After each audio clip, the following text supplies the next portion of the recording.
assalaamu calaykum asxaabta dhammaan meel kastoo aad joogtiinba waan idin salaamay kusoo dhowaada sheekadii ayaan daran yacni waa gabar aad u yar oo ayaan daran sheekadan waxaa qoray daktar cabdulaahi sheekh xuseen hantiwadaag qaybteena koowaad waxay ku bilaabanaysaa asli waxay ahayday gabar aad iyo aad u qurux badan baarinimadeeda iyo farxaddeeda joogtada ah waxay soo jiidatay kalgacal gaar ah oo ay waalidkeeda u qabaan deriska iyo qaraabadu si gooniya ayay carabka ugu hayn jireen guriga asli wuxuu ahaa gole ay ku kulmaan gabdhaha asaageeda ah iyaga oo soo xiisi jiray sheekada asli oo marka ay bilowdo dadka oo dhan ka qoslin jirtay inkastoo ay 16 jir ahayd misna meel fog ayay wax ka arki jirtay waxayna la macaamili jirtay dadka ka da'weyn waxaana loo yaqiinay farxaan waayo iyada oo caraysan ama xanaaqsan weli lama arag ciidinama sheegin waalidka asli waxay siin jireen wax alle iyo waxay u baahato waxay aad u jeclayd riwaayadaha iyo shaneemooyinka hindiga ah marka ay magaalada aadayso iyo goorta ay ka soo noqonayso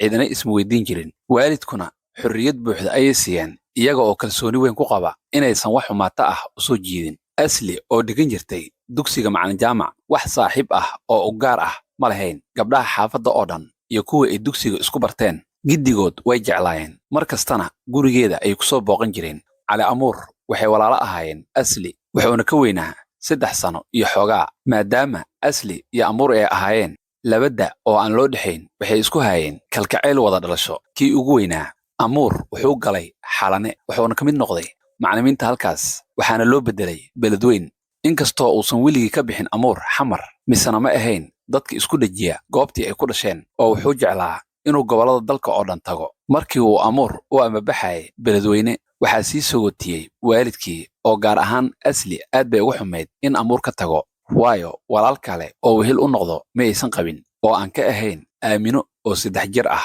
markii baabuurkii dhaqaaqay giddigood gacantay wada luleen iyaga oo leh nabadgelyo soo noqo adigoo nabad ah hooyo jaw asli jaw aabe nabadey ayuu si farxad leh u yiri amuur asli oo qoslaysa ayaa cod aysan hubin inuu maqlay iyo in kale ku tiri aboowe amuur beerlule iigu salaan cambaro oo ahayd hooyadeed ayaa intay asli gacanta ka soo qabatay ku tiri naa beerluladaada maahee dadkii kaa tegiyey inakeen hooyo macaan markii dugsiga la xiro amuur ayaan aadayaa iyo isagaa imaanayee maxaad ka doonaysaa asli iyo hooyadeed oo sidaas ku murmaaya ayaa jaamac oo ahaa duqii reerka inta uu tagsi joojiyey ku yidhi war soo dhaqsada aaskii madoobaaye dugsiga macalin jaamac asli waxay ku baratay gabar ugu yaraan 5 sano ka weyn oo la yidhaahdo canab oo ay isku fasal noqdeen canab waxay ka dhalatay qoys aad ugu dheggan dhaqankii hore looma oggolayn gabadhu inay guriga ka baxdo amar la'aan haddii ay soo daahdana ul iyo suunka aabbaheed ayaa lala dhici jiray cadaadiskii canab qoysku ku haayay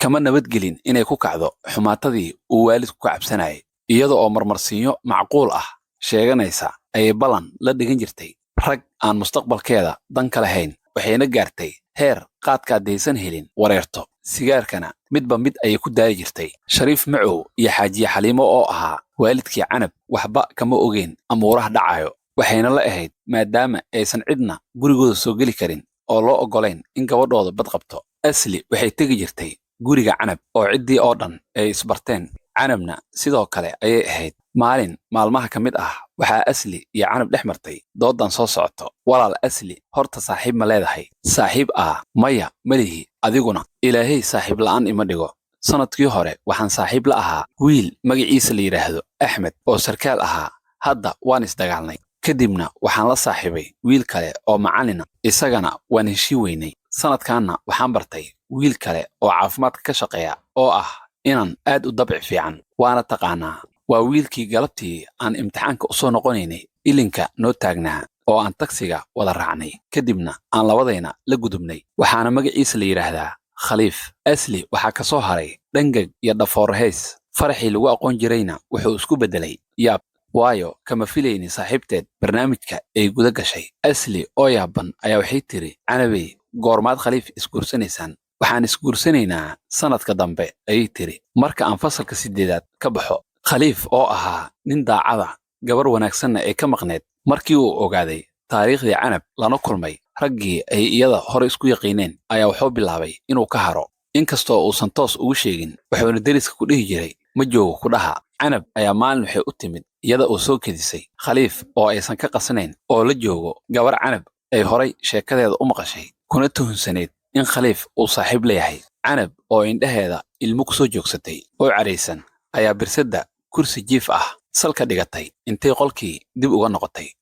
khaliif oo qoslaya ayaa intuu gabadhii soo kaxeeyey iyada iyo canab isbaray. markaas kadibna canab ayuu dibadda u soo gelbiyey wuxuuna daaradda ugu sheegay in uu yeeshay saaxiibad cusub. iyadana wuxuu ka codsaday inay ka harto oo mar dambe aysan gurigiisa imaan. canab oo kacsan ayaa tagtay gurigii asli waxayna u sheegtay wixii qabsaday. asli waa qosashay waxayna ku tiri maxaa ka macnaa nin miyaad waayaysaa? asli waxaa fikraddeeda ku soo dhacay gabadhu waaba yar tahaye maxaa baddaas geliyey may dugsigeeda wadato. canab waxay u soo martay asli inay gurigooda u raacdo. hase yeeshee asli hooyadeed ayaa maalin joog aaday gurigana cidlo ayuu ahaa. canab oo laamiga ku sugaysa tagsi hodangeya ayaa waxaa loo joojiyey baabuur kala jiidan oo ay saaran yihiin laba inan oo midkood si wanaagsan ay isku yaqiineen. canab way faraxday. haye cali ayay tiri intay gaarigii hore ka fadhiisatay. cali wuxuu u sheegay inuu dhowr bilood raadinayay wuxuuna baray ninkii la socday oo magaciisu ahaa caddaawe. markii cabbaar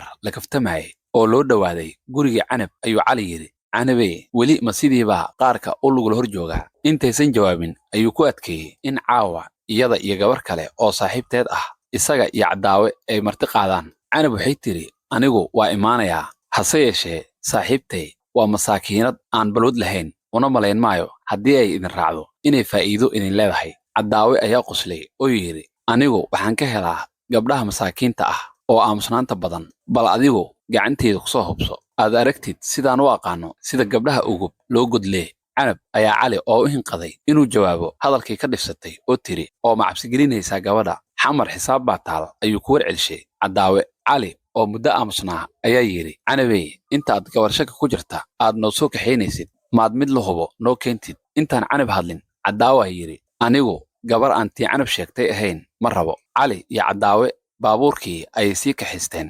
canabna waxay ku yidhaahdeen baybay waa inoo habeen dambe.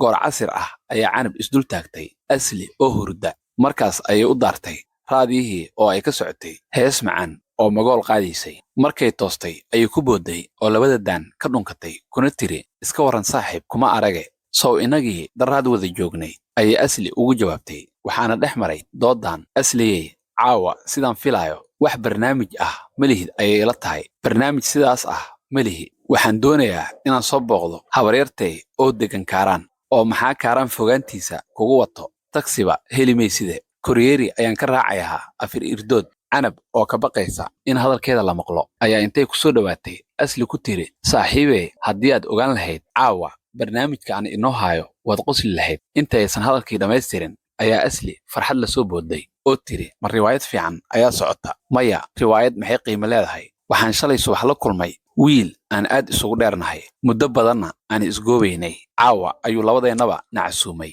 wuxuuna wataa baabuur wuxuu ina geynayaa jungal. asli dhugmo uma lahayn hadalkii canab waxaa madaxeeda ku wareegayay oo haddii saaxiibkeed casuumay may aaddo maxaan anigu dhexdooda ka samaynayaa?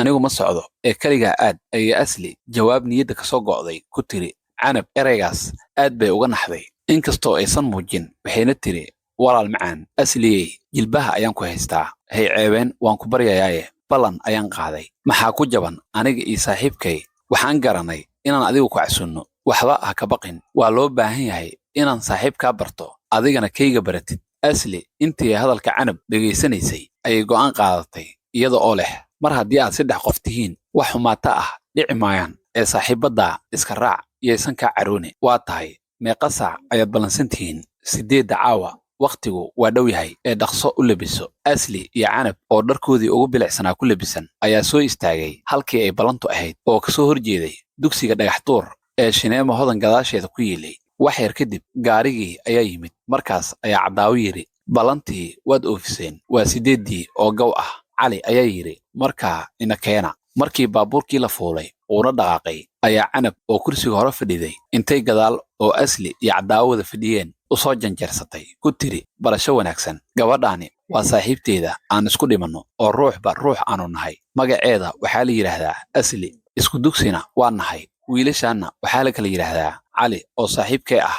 intay timaha ka salaaxday iyo caddaawe oo aan rajaynayo in uu saaxiibkaa noqdo. markii ay isbartay ayay horay u jeesatay. asli ama kaag iyo aamusnaan ayaa ka soo haray, waayo saaxiibteed uma sheegin ninkan labaad. xaggeen aadnaa idinkaa i xukumee, ayuu yidhi cali oo baabuurka waday. canab oo u holatay inay tidhaahdo jungal ayaa caddaawe oo ogaa in baabuurku baasiinku ku yar yahay, dhaqaaluhuna iska liito oo aakhirmashaar ugu jiro, ku yidhi nagey tarabuunka.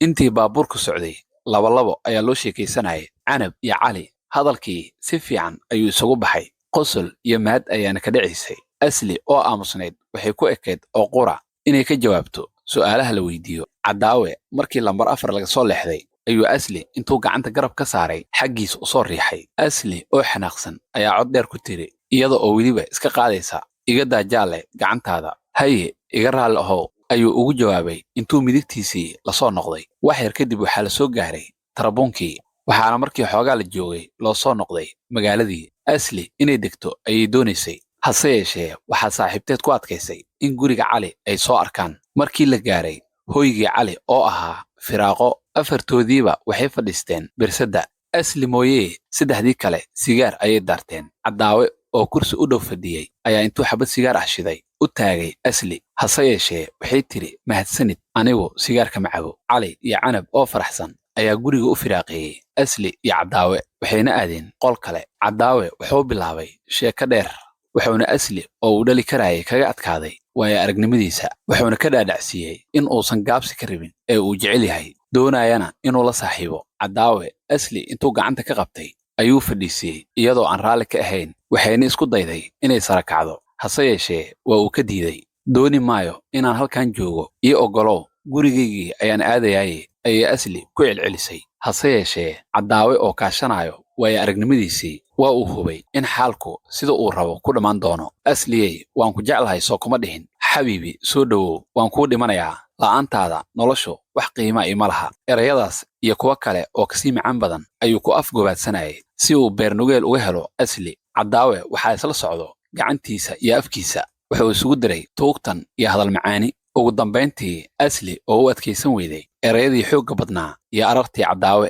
dhalanteedkiisii ayay run u malaysay, waxaana qaaday caadifad ka tanbadisay. markii arrintii xumaatay ayay asli ogaatay xaaladda iyo khatarta ay ku jirto. degdeg ayayna u carartay iyadoon cidna waxba u sheegin. ugu dambayn caddaawe markii uu muraadkiisii bogtay, danka ma lahayn jahwareerka ku dhacay asli, wuxuuna cali iyo canab u sheegay inay asli tagtay, isagana uu sii soconayo. canab ayaa markaa tidhi, oo maxaa dhacay oo idin dedejiyey? nabadgelyo iyo tumasho wanaagsan, ayuu inta yidhi. caddaawe durbadiiba baxay.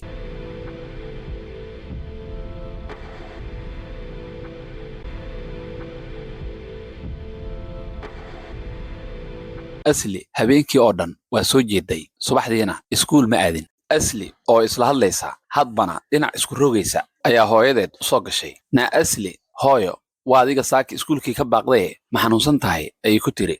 heedhe indhadheeridaa, xaggee lagaa hayaa? hooyo waan iska roonahay, ayay ugu jawaabtay asli. hooyo macan ma kuu keenaa quraac?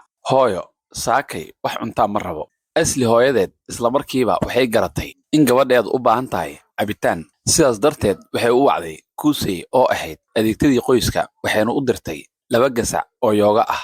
markaas kadib ayay inta sariirtii kula soo fadhiisatay asli oo si raxmad leh beerka uga taabatay oo ku tiri, hooyo caloosha waxba kama qabo oo waan iska roonahay. waad ogeed oo dhakhtarku wuxuu yidhi gabadhaani waxba ma qabto, ee hooyo caajis yaraa jiro. aw jaamac oo ahaa asli aabbaheed ayaa maqlay doodii, markaasuu intuu gurigii soo galay oo cambaro ilcanaani ka muuqato ku fiirshay, isagoo isla markaasna ku fooraarsanayo. asli gacantana dhabar ka saaraya ku yidhi, maxaad iigu sheegi weyday inay gabadhu jiran tahay?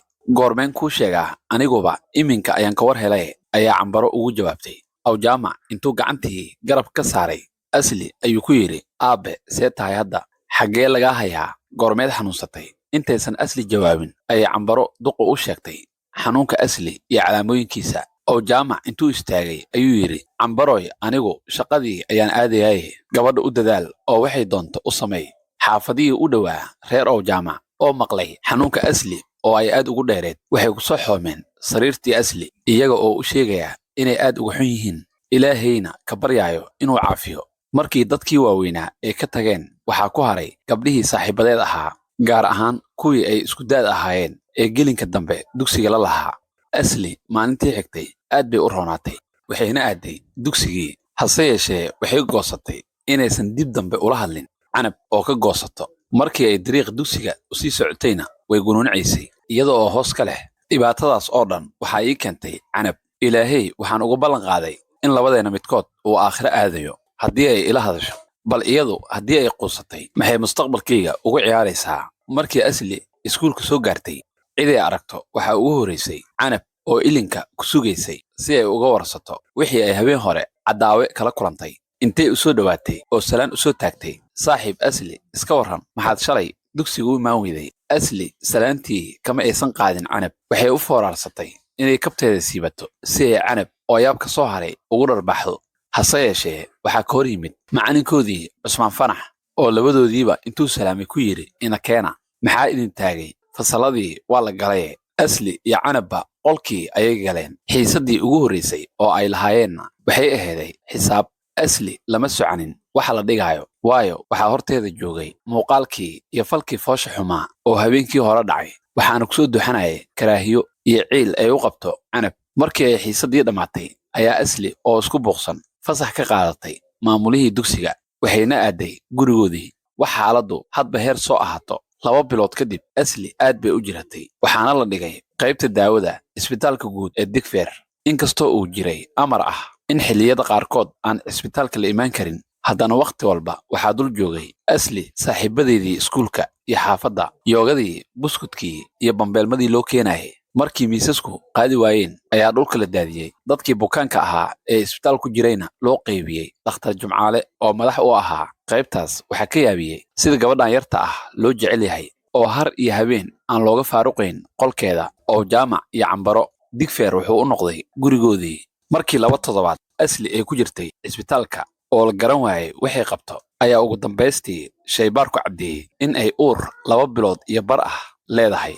Sidaas darteed aroortii Asli oo kaligeed ah ayaa waxaa u soo galay Dhakhtar Jumcaale, wuxuuna ku yidhi, Asliyey haddii aad socon karto iigu imaw xafiiska baaritaanka. Asli isla markiiba intay xiidatay ayay u tagtay dhakhtarkii, waxaana dhex maray su'aalahan iyo jawaabaha soo socda. Dhakhtarkii wuxuu yidhi, Asliyey nin miyaad leedahay? Maya ma lihi. Saawayahee saaxiib neh ayuu yidhi. Maya saaxiibna ma lihi. Asli runtii ii sheeg, dhakhaatiirta waxba lagama qarshee. Dhakhtarkii ayaa yidhi, adeer wallaahi waa runtay, waxba kaa qarin maayo. Nin iyo saaxiib midna ma lihi. Dhakhtarkii warqadihii baarista ayuu soo baxshay, wuxuuna ku dhangagay xaanshiyihii mid ka mid ah, waxaana wejigiisa ku soo joogsaday dhidid aan caadi ahayn. Markaas ayuu inta soo eegay Asli ku yidhi, hadda sidee tahay? Waan iska roonahay digtoore, ayay ku warcelisay. Asliyey jirrooyinka sidaad og tahay waa la kala leeyahay. Sidaas darteed maanta iyo wixii ka dambeeya waxaa lagu wareejiyey gynecologiya, waa qaybta haweenka. Markii uu ereygaas dhakhtarkii ka soo baxay, Asli waxay dareentay inay uur leedahay. Qaraacan iyo naxdin darteed ayaa hadalkii ka soo bixi waayey, waxaana indhaheeda ka soo booday ilmo xoog leh oo qoysay garabsaarkeeda. Dhakhtarkii intuu u soo dhowaaday Asli oo ilmadii suuf uga tiray ayuu ku yidhi, Asliyey isdeji, wax kasta oo qofku ku dhacayo waa wax minallaahi ka yimid, waana in loo samraa. Waxba maaha, soo ma taqaanid ninkii iska leh cunuga 3 bilood ku dhow oo uurkiisa aad leedahay?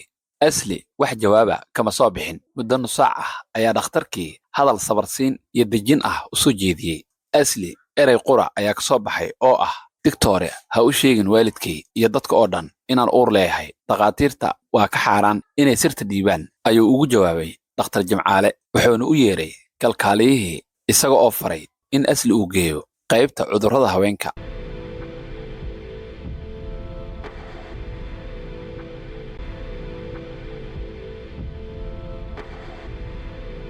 Haweenkii ku jiray qaybta daawada markii ay maqleen in Asli la wareejiyey, waxay iska fahmeen inay uur leedahay. Waxaana muddo yar kadib isbitaalkii wixii joogay geeska gees laga ogaaday in Asli cunugan aabba lahayn sido. Asli waxaa la dhex keenay haween sidkoodii dhammaaday iyo kuwa uur leh, waxayna halkaa kala kulantay su'aalo miirkeedii gaday oo ay ka mid ahaayeen, meeqa bilood ayaa tahay? Ninkaaga magaciis? xaggee ka shaqeeyaa? meeqa sano ayaa lagu qabay? Asli juuq ma dhihin, waxayna hoosta ka gashay oo isku duubtay go'eedii. Waxayna gashay fikir ah, sideed yeeshaa? Ma isdishaa mise waad carartaa? oo haddii aan cararo xaggee baan aadayaa yaa rabo naagaan ilma aabba lahayn sida alla ciil badanaa waxaasoo dhan canab ayaa ii keentay alla hoogayey hooyaday iyo aabbahay ayaan ceeb u soo jiiday erayadaas iyo kuwa la mid ah ayay asli iskula hadlaysay haweenay dhalmadays ah oo sariirteeda tan asli ku lamaansaneed ayaa la yaabtay isrogrogga iyo xasilid la'aanta asli waxayna garatay in gabadhan ay mushkilad xoog la haysato markaas ayay inta ku soo dhowaatay ku tiri hooyo xaggee lagaa hayaa ma nabar ayaa kugu taagan eedo waan iska ladanahay ayay asli ku jawaabtay markii ay wax yar joogtay asli intay istaagtay ayay musqusha gashay markaas ayay inta caloosheeda taabatay hoos u tiri ilaahow dhakhtarka hadalkiisa run ha ka dhigin waxaana maskaxdeeda ku soo dhacay waxyaabo badan asli caradii iyo buuqii ku yimid wuxuu u keenay hurdayare waxayse inta yar oo ay seexad ku riyan jirtay iyadoo hooyadeed iyo aabbaheed ay leeyihiin ha loogu noqdo baaritaanka gabadhayda kama suurtowdo arrintaasi shaybaarka ayaa qalday gabadhayda uur ma sido waxay kaloo ku riyootay asli iyadoo baaritaan labaad lagu celshay markaasna la ogaaday in naag uur leh kaadadeeda iyo teedii laysku qalday iyo iyadoo dhakhtar jimcaale uu leeyahay asliyey raalli iga ahow gefkaas shaybaarka iska lahaaye asli waxaa kale oo ay ku riyootay iyadoo dib loogu soo celshay qaybtii daawada asli oo ku jirto riyadii ayaa waxaa kacshay haweenaydii jaar kale ahayd asliyey toos waad qadaynaysaay asli markay indhaha kala qaaday ayay ogaatay in wixii ay aragtay inay riyo wakhti dhumis ah ahaayeen xilligaas waxaa la joogay kowdii duhurnimo labada duhurnimona cambaro iyo awjaamac oo ah waalidkii asli ayaa sida caadada ahayd qado u soo qaadayay asli waxay ka warwaraysay waalidkeed marka ay yimaadaan qaybta daawooyinka in loo sheegi doono in halkan la keenay markaasna ay wax weliba ka shifmi doonaan alla aabbahay isagaa isdilaya ama aniga ayuu idilayaa haddii uu ogaado inaan anigu uur leeyahay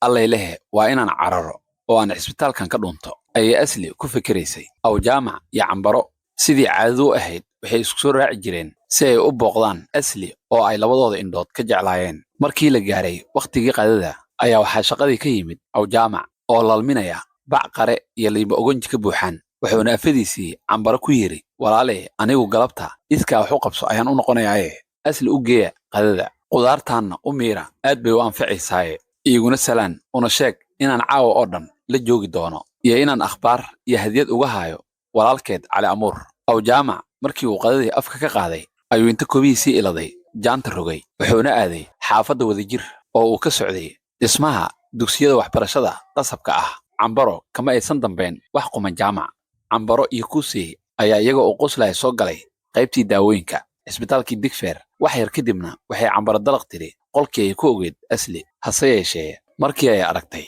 sariirtii asli oo haweenay kale ku hurdo ayay ismoodsiisay oo ay la noqotay inay marin haboobday oo qolkii gaftay hase yeeshee intii aysan gadoomin ayay waxay garatay muslimo oo madaxa la soo kacday in muddo ahna ku jiiftay sariirtii asli tan ku dheganayd cambaro isla markiiba dib ay qolkii ugu noqotay markii ay muslimo xaggeeda u dhaqaaqaysayna waxay ka ilbuuxsatay dadka qolka jiifay oo ay giddigood bargaratay cambaro oo yaaban ayaa muslimo ku tiri walaalay iska warran meeday asli maxaa ku dhacay xaggee aaday inaan qolkii gafay ayaan ismooday oo anigoo dib u noqon rabo ayaan ku arkay markii muslimo u holatay oo damacday inay cambaro u sheegto asli iyo wixii ku dhacay ayaa waxaa si lama filaan ah u soo gashay kalkaaliso cadar oo intay cambaro gacanta ka qabatay ku tiri eedo asli waxaa loo beddelay qaybta naga korrayso qolka 25aad ee orod u tag intii aysan cambaro ka bixin qaybtii daawada ayaa muslimo ka daba timid una sheegtay in asli uurku soo baxay awgeed loogu beddelay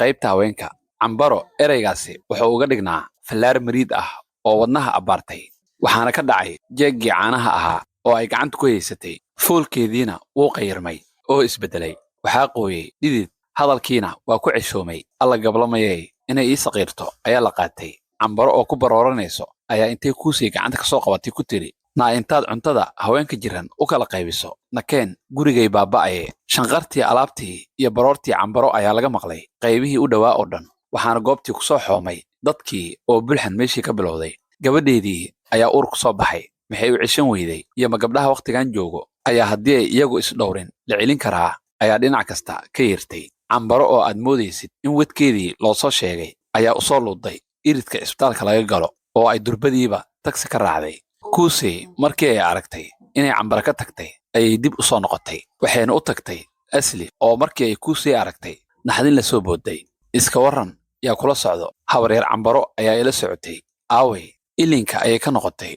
Iyada oo barooranayso ayayna tagsi raacday. Asli warkaas wuxuu ku gilgilay leebkii horay ugu taagnaa. Waxay cusboonaysiisay murugadii iyo ilmadii, waxayna iyada oo hinraagaysa tiri, alla sidee baan yeelaa?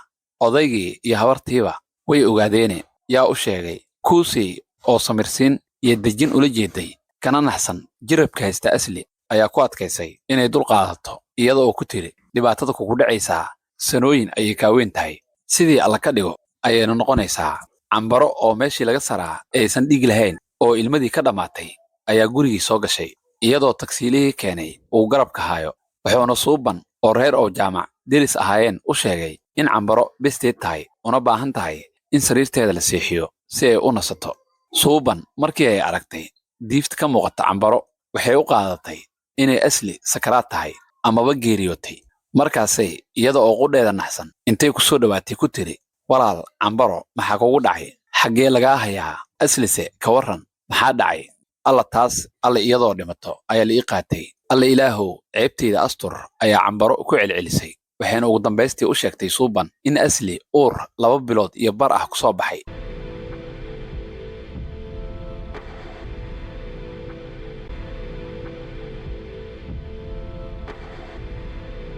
oo jaamac oo daalan ayaa maqribkii iska wax u qabsaday ka yimid, waxaana la socday saaxiibkii Cawaale oo doonayay inuu jaamac u raaco isbitaalka si uu u soo booqdo Asli. jaamac markii uu qolka soo galay wuxuu arkay Cambaro oo bilqan oo gunuunacaysa. markaas ayuu ku yiri, "Na Cambaro, maxaa saacadan ku seexiyay? Ma waadan gabadhii aadin? Ma xanuunsan tahay?" jaamacow, reer jaamac ceeb ayaa la soo diristay ayay ku muusanowday Cambaro. waxayna u sheegtay in gabadhoodii Asli uur aan la aqoon meel laga keenay ay leedahay. jaamac mar qura ayaa oogadiisii ruuxdii laga siibay, naxdin awgeed sare jooggiina ka dhacay, waxaana madaxa ka gaaray jug khafiif ah. Cawaale ayaa soo orday oo ka qaaday jaamac dhulkii, geeyeyna sariirtiisii. jaamac wax yar kadib waa uu miirsaday, wuxuuna soo kacay isaga oo leh, allay lehe wax kastaba aan fishee weligay cindigayga ma gelin. Asli ayaa ceeb kuu soo jiidaysa, adduunow magacaaba tanina miyii dambaysay. jaamac isaga oo didsan ayuu soo baraarugay, waana sare kacay, wuxuuna ku booday masawir hortiisa ka muuqday oo Asli ay leedahay. markaasuu xanaaqay isaga oo leh, dooni maayo in aan gurigayga ku arko taswiir ama shay ay Asli leedahay. waxaa gurigii ka bilowday olole jaamac Cambaro iyo kuusay ay ku qaadeen wixii Asli ay lahayd, qolkeeda iyo meelaha kaleba ku sharaxnaa. hawshaas oo muddo 10 daqiiqo ah qaadatay. jaamac markii uu hubsaday in la wada jeexjeexay dhammaan masawiradii Asli ayuu inta u yeeray Cambaro ku yiri, maanta laga bilaabo iyo wixii ka dambeeyo Asli dayra bay iga tahay, ogaada gaarsiiyana haddii ay agagaarka gurigayga timaado in aan balan ku qaaday inaan laba isla eg u kala gooyo, haddii la doono tiirka halay geeyey. Cambaro oo jaamac carada wejigiis ka muuqato ka yaabtay ayaa tiri, jaamacow inaga taas way naga dhimatay, ilaahay beddelkeeda wax khayr qabo haynaga siiyo. jacaylkii jaamac iyo Cambaro u qabeen gabadhoodii Asli ahayd wuxuu isku beddelay nacayb iyo xiqdi. jaamac oo habeenkaa balan lahaa guriga kama soo bixin, waayo wuxuu ogaa in marka uu la kulmo saaxiibadii ay hadalka ugu horeeyo oo ay weydiinayaan oo noqon lahaa xaalka Asli oo ay xanuun ku ogaayeen. jaamac wuxuu soo qaatay qalin iyo warqad, wuxuu bilaabay inuu xaashi u qoro wiilkiisii Cali, waa Cali Amuur oo macallin ka ahaa degmada Beledweyne, si uu ugu sheego mushkiladan dhacday. jaamacow xaggeed warqad u qoraysaa ayay ku tiri Cambaro. jaamac intuu qalinkii iska tuuray oo sariirtii isku kala baxshay ayuu Cambaro ku yiri, waxaan doonayay inaan Cali Amuur warqad u qoro, hase yeeshee waan ka noqday, waayo inaan ka nixiyo dooni maayo, sababtoo ah haddii Cali Amuur ogaado inay Asli uur leedahay waxaan ka baqayaa inuu waasho. xaafadii oo dhan dhowr toddobaad sheekada Asli sheekaan ahayn lagama hayn. dugsiga macallin jaamac labadii arday oo isku tagtaaba arrintaas ayay hadal hayeen. Asli jiif iyo joog midna waa diiday. habeenkii oo dhan sidii u soo jeedo ayaa diiqu dusheeda ka ciyi jiray, waxayna marmarka qaarkood ilaahay ka baryaysay in uu wadkeeda soo dedejiyo. Asli oo u baratay in aan laga dul dhaqaaqin 3 maalmood cidna uma iman. waayaabe hooyaday iyo aabbahay maxay ugu naceen? maxaas ku dhacay saaxiibaday? ayay Asli isweydiisay.